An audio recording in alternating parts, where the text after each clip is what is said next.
Hi, I'm Muhammed Hamdan and this is Nightline, the top stories. Security on high alert after Sungai Golok bomb blast. And Johor to end dependence on Singapore treated water.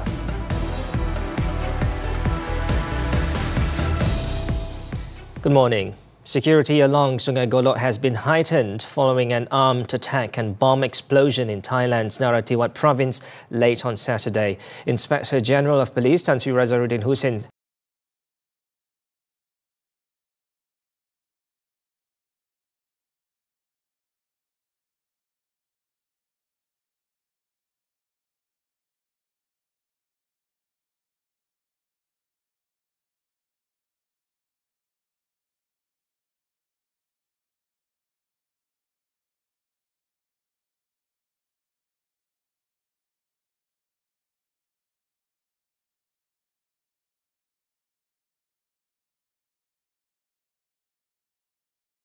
merta sehingga situasi selamat. Namun setakat ini tiada rakyat Malaysia atau dari Kelantan yang terbabit dan tercedera.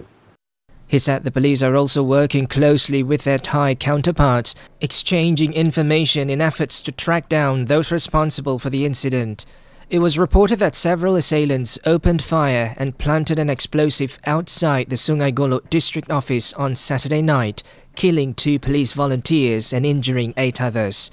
A Sungai Golok police spokesman said that the incident took place along the Sungai Golok-Sungai Padi Road near a popular shopping centre among Malaysians, Big C.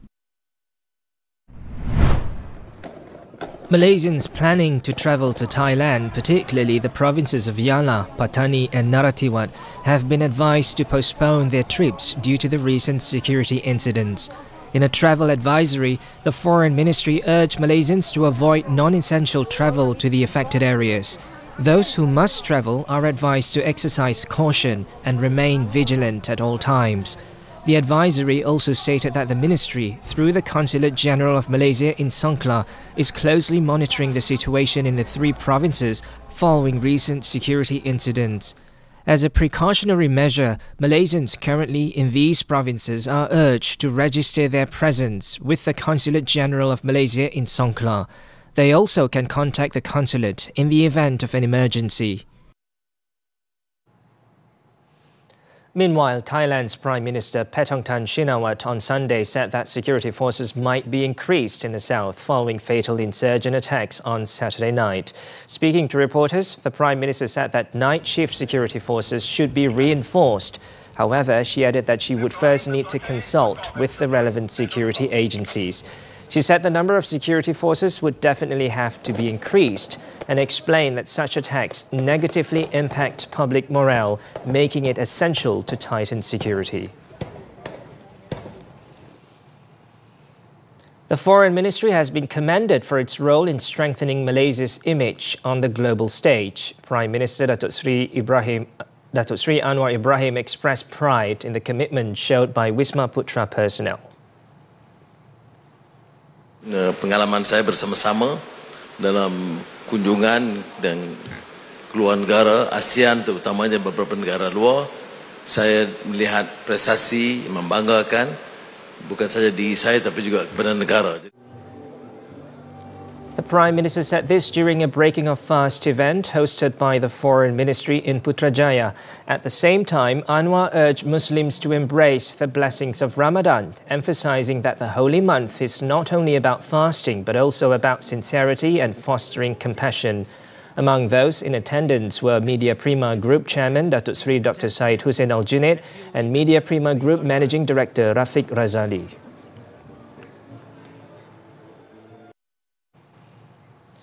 The Higher Education Ministry, through its Education Malaysia EM office in Jordan, is closely monitoring the condition of the 4 Malaysian students who were injured in a car accident there on Friday. The 4 students from Muqtah University were travelling together in a car to Mafraq for an outreach program when the accident occurred. Higher Education Minister Datuk Seri Zamri Abdul Kadir confirmed the matter when contacted on Sunday. EM Jordan is also in regular communication with the students' parents, the state government's education attaché and the Malaysian embassy in Amman to provide updates on their condition. Two of the victims are Muhammad Zakwan Azhar Masjudin and Muhammad Ilham Zulkarnian alias Zulkarnian, who are first-year Islamic law students from Johor.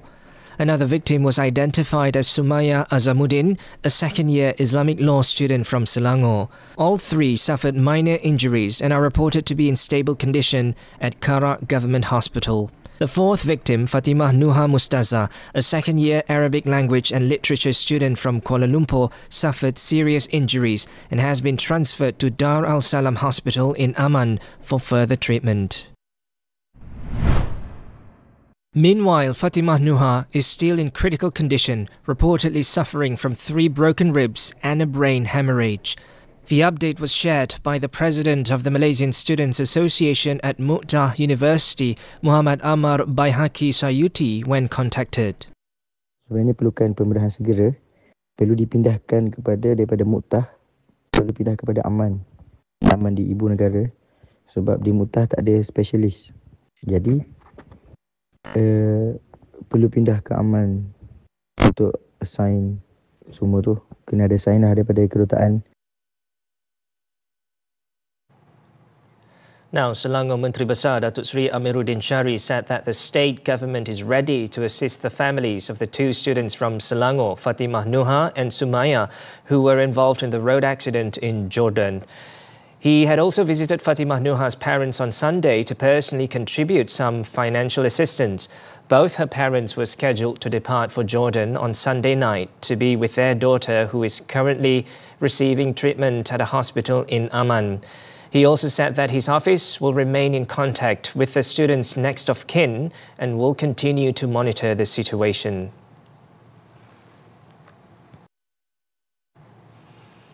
The Johor government, in collaboration with Putrajaya, has allocated over 5 billion ringgit to develop 3 reservoirs and 3 water treatment plants, with the aim of eliminating dependence on treated water imports from Singapore by 2030. The move will enable the state to increase its treated water supply by 41% to 3,061 million litres per day.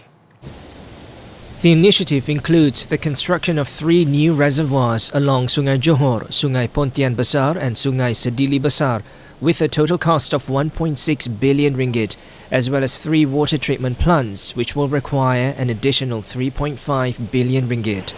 The federal government will finance the reservoirs, while Johor will fund the 3 new treatment plants through Ranhill SAJ, the utility company responsible for treated water supply in the state.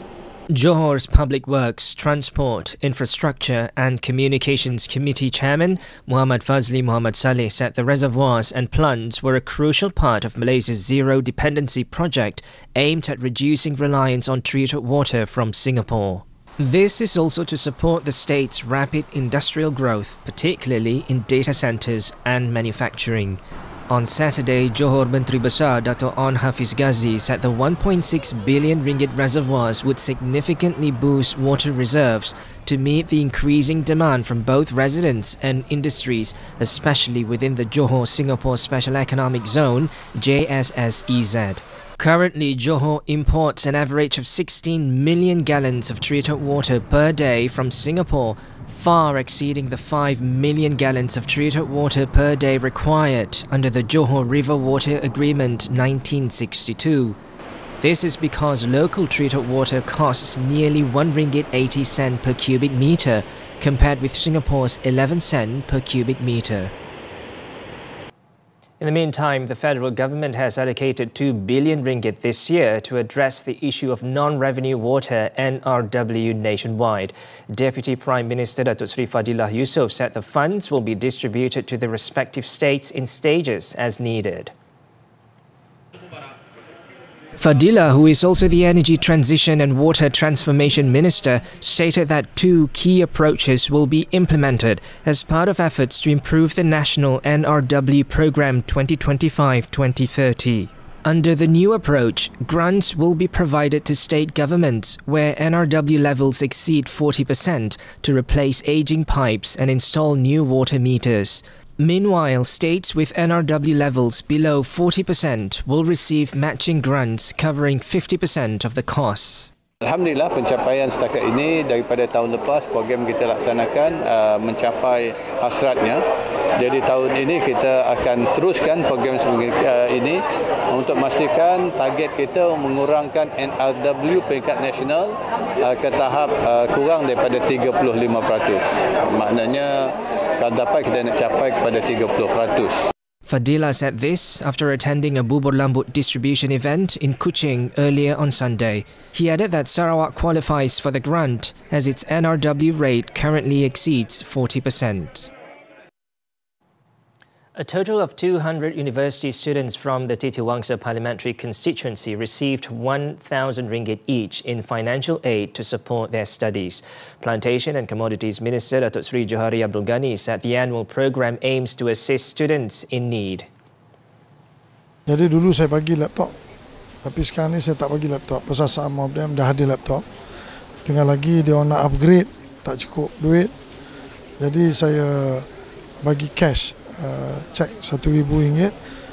Pagi ni kita bagi 200 pelajar yang memang dah register untuk masuk APT, APTS yang duduk dalam kawasan Parlimen Titiwangsa.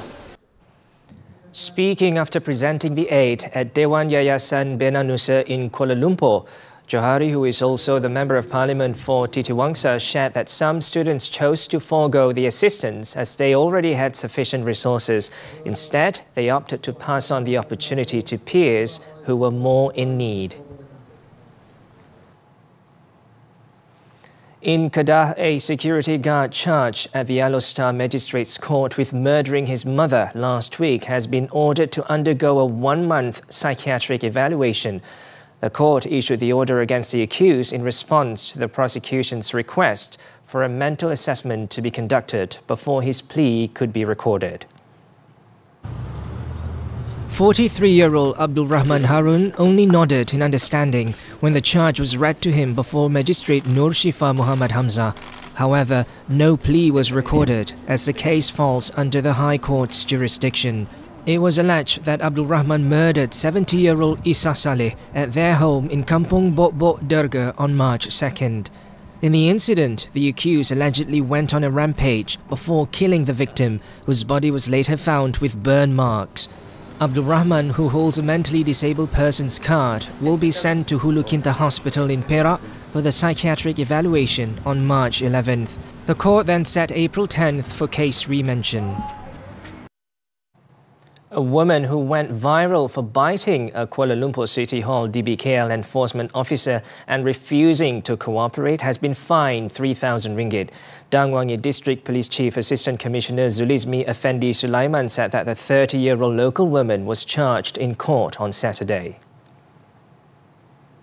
The woman pleaded guilty under Section 186 of the Penal Code for obstructing a public servant in the discharge of their duties. Previously, it was reported that DBKL enforcement officers were injured in 2 separate incidents involving unlicensed street vendors in Jalan Tuanku Abdul Rahman. An investigation has been opened by the police into 3 local male suspects aged 15 to 39. The case will be referred to the Deputy Public Prosecutor for further action. DBKL said that 2 police reports had been filed regarding the attacks on its enforcement officers, resulting in the arrest of 4 individuals. A viral social media video showed a female street vendor resisting DBKL officers as they carried out their duties. The 30-second video captured her screaming as 3 female officers attempted to calm her. It is understood that the incident occurred when DBKL tried to seize the woman's food truck. Malaysia has built a strong reputation as a key destination in Southeast Asia, renowned for its rich cultural diversity, vibrant cities and thriving economy. In recent years, the country has experienced a significant increase in the number of foreigners choosing to settle in Malaysia and make it their home. Nightline's Muhammad Nadir Azfar reports. From 2015 to last year, a total of 22,282 approvals were granted under the Malaysia My Second Home MM2H program, with 120,183 expatriates residing in the country as of October 31st, 2024. The program offers long-term visas to foreigners who meet specific financial and residency requirements, allowing them to live in the country. For content creator Ben Fisherman, Malaysians' proficiency in English, combined with the affordable cost of living, makes the country even more appealing to foreigners like him who are seeking a stable and family-friendly place to settle. The language barrier is not there because everyone speaks English. I think that's another major factor for Westerners staying here longer term. So, yeah, I mean, coming from Thailand, people don't really speak so much English. You can interact with foreigners, but locals, you're going to have much more baseline conversation. Here you can kind of make friends with locals and start having deep conversations immediately.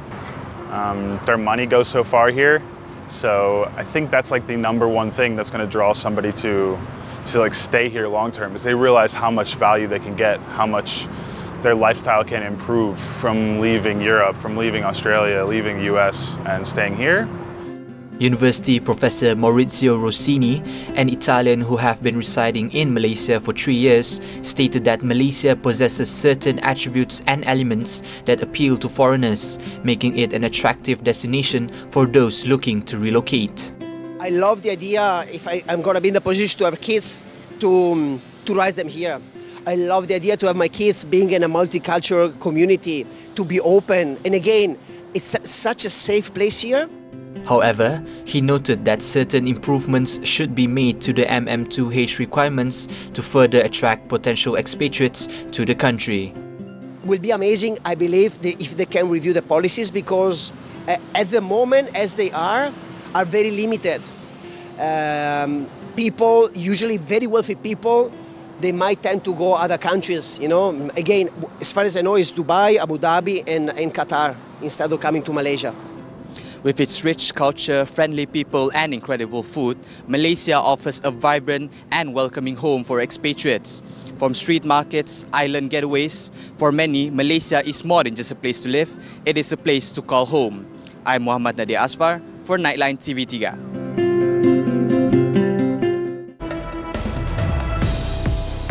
Bochum celebrates historic away victory. Sports after this breather. Negeri nan permai penuh warisan. Ketukan genta ini membawa 1001 kisah. Genta ni tradisi dia bertujuan memaklumkan tentang kebakaran, malapetaka ataupun berkait dengan istiadat diraja.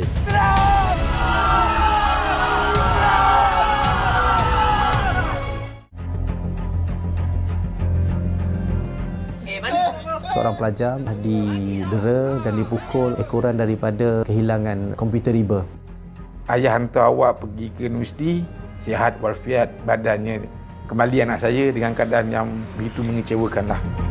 Mangsa meninggal dunia pada 1 hari bulan Jun. Jadi persoalan apa yang berlaku selama 10 hari.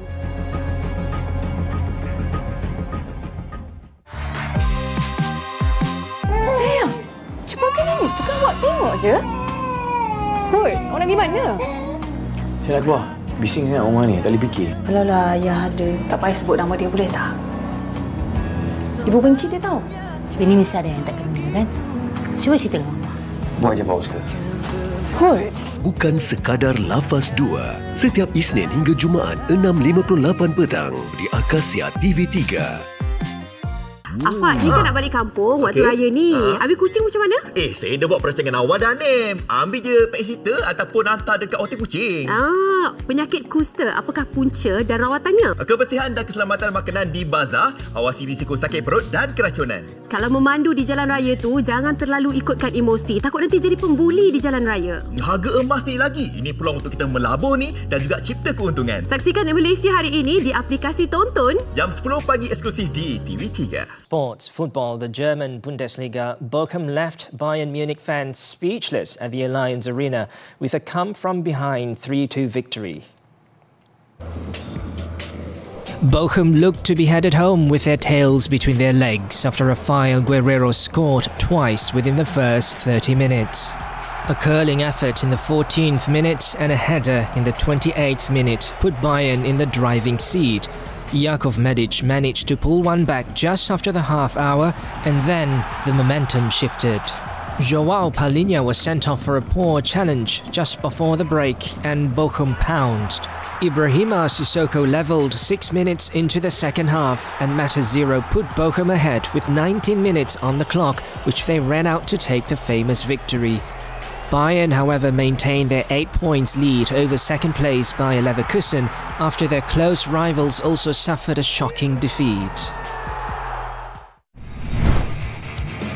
In another match, Bayer Leverkusen's title-defending campaign hit another blow after they suffered a shocking 2-0 home defeat to Werder Bremen.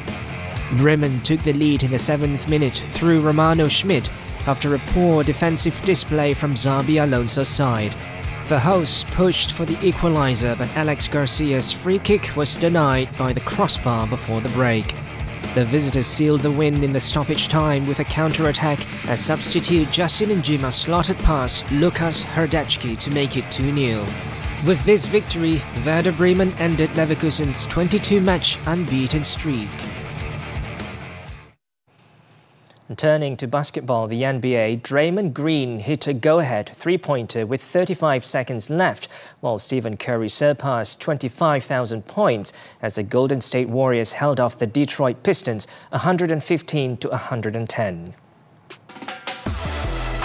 Curry made 4 three-pointers and needs 7 to become the first player in NBA history with 4,000.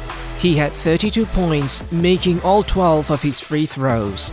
Jimmy Butler scored 15 points in the third and made a jumper with about 1 minute to play on the way to 26 points, 9 rebounds and 5 assists as the Warriors won their 4th straight and 9th in 10. Cade Cunningham scored 31 points and gave Detroit a lead on a layup with 50 seconds remaining before Green delivered. The start of the second quarter was delayed approximately 5 minutes after a fire alarm blared several times and a scoreboard message asked fans to evacuate. It ended up being nothing. Deadly floods hit Argentina. The details when Nightline returns.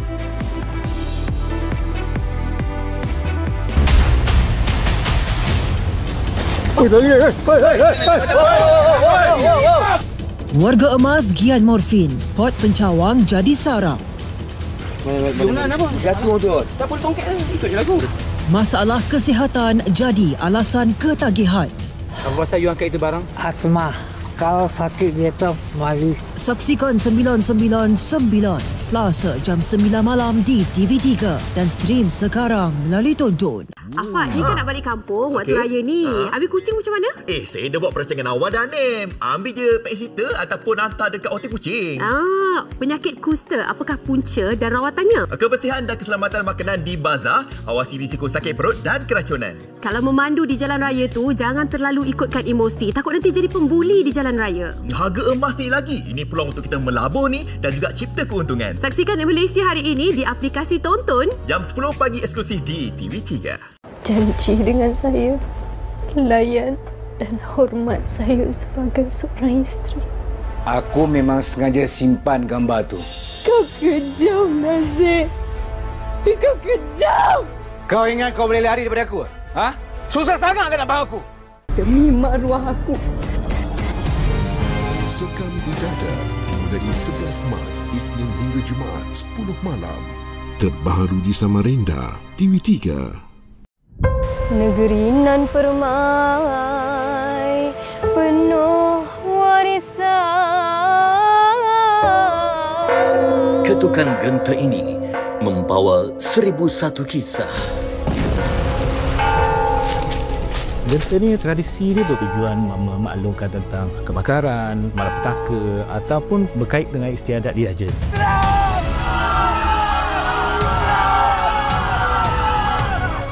Welcome back. Onto the foreign front. Hundreds of thousands of people remain without power in Australia on Sunday after a cyclone brought wild weather to the east coast. The storm had since weakened by the time it made landfall near Brisbane on Saturday night. But Prime Minister Anthony Albanese warned locals of the continued wild weather and risks from flooding. By Sunday evening, emergency services had conducted over a dozen rescues in Queensland and New South Wales, most involving people trapped by rising waters in their cars or homes. The State Emergency Service reported receiving more than 6,000 calls for help. Meanwhile, almost 290,000 properties in the affected regions remain without power, and energy companies have warned residents the blackouts could persist for days. Argentina's port city of Bahia Blanca has been destroyed after being pummeled by a year's worth of rain in a matter of hours, killing over a dozen people and driving hundreds from their homes. Authorities on Saturday said the death toll rose to 13 Saturday, up from 10 on Friday.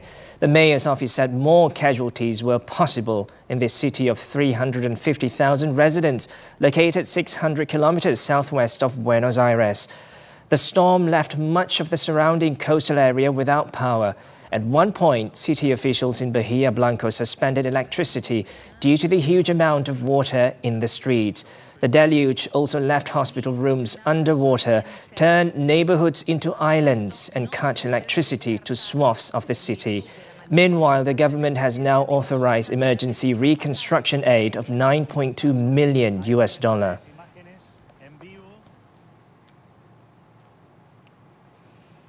Israel has now confirmed it will send a delegation to Qatar for talks on extending a fragile ceasefire with Hamas. Prime Minister Benjamin Netanyahu on Saturday night said a delegation would be sent to Doha on Monday in an effort to advance negotiations. This comes after a Hamas team met Egyptian officials in Cairo to negotiate the second phase of the ceasefire deal. In a statement, Egypt said the delegation emphasized the necessity of adhering to all terms of the agreement, proceeding immediately to initiate negotiations for the second phase. These would include opening the border crossings and allowing the entry of relief materials into Gaza without any restrictions or conditions. Meanwhile, in earlier comments, a Hamas spokesperson also said that indicators are positive regarding the start of negotiations for the second phase.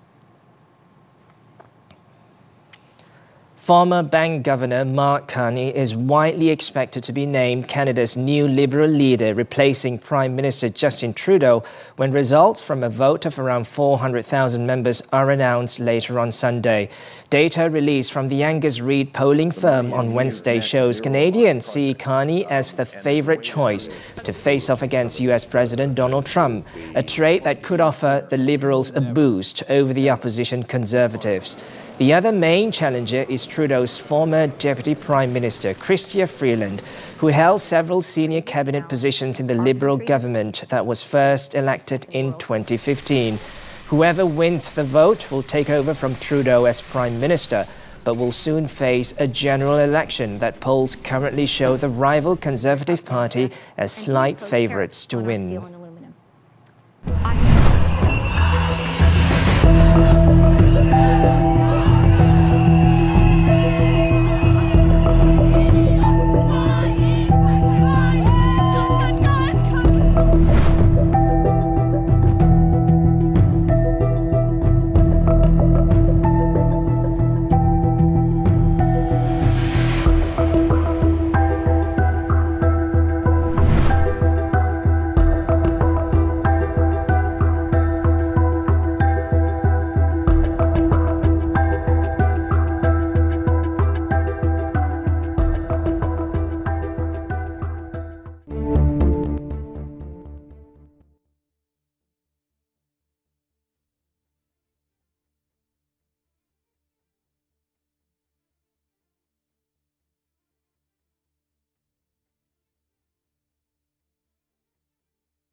And that concludes Nightline this time around. Before we leave, let's take a look as a man scaled London's iconic Big Ben clock tower and waved the Palestinian flag as crowds down below chanted Free Palestine. With that, I'm Muhammed, Ahmad Hamdan. Thanks for watching and stay safe.